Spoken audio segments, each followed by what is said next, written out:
एक मर्तबा हजरत मूसा अलैहिस्सलाम तूर की तरफ रवाना हो रहे थे कि रास्ते में उनकी नजर एक गमगीन औरत पर पड़ी जो आंसू बहा रही थी। उन्होंने उससे उसकी परेशानी पूछी।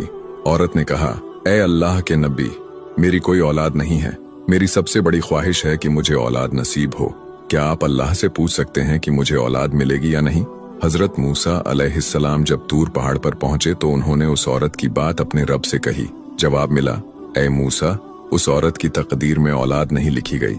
जब हजरत मूसा ने ये बात उस औरत को बताई तो वह और भी ज्यादा मायूस हो गई।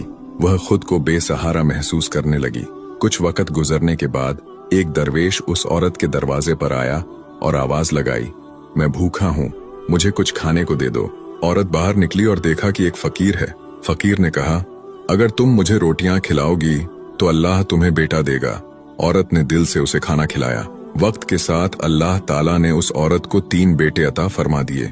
जब हजरत मूसा अलैहिस्सलाम दोबारा वहां से गुजरे तो औरत ने उन्हें बुलाया और कहा, आपने कहा था कि मुझे औलाद नहीं मिलेगी, लेकिन अल्लाह ने मुझे 3 बेटे दिए हैं। हजरत मूसा को हैरत हुई। उन्होंने फिर तूर पर जाकर अल्लाह से पूछा। अल्लाह ताला ने जवाब दिया, ए मूसा, जब उस औरत ने मेरे दरवेश को खाना खिलाया, उसकी नेक नीयत और कुर्बानी ने मेरी रहमत को जगा दिया। जब कोई मेरी राह में कुछ कुर्बान करता है तो मैं उसकी तकदीर भी बदल देता हूँ। फिर अल्लाह ने उन्हें एक बर्तन और छुरी दी और कहा, इसे इंसानी गोश्त से भर कर लाओ।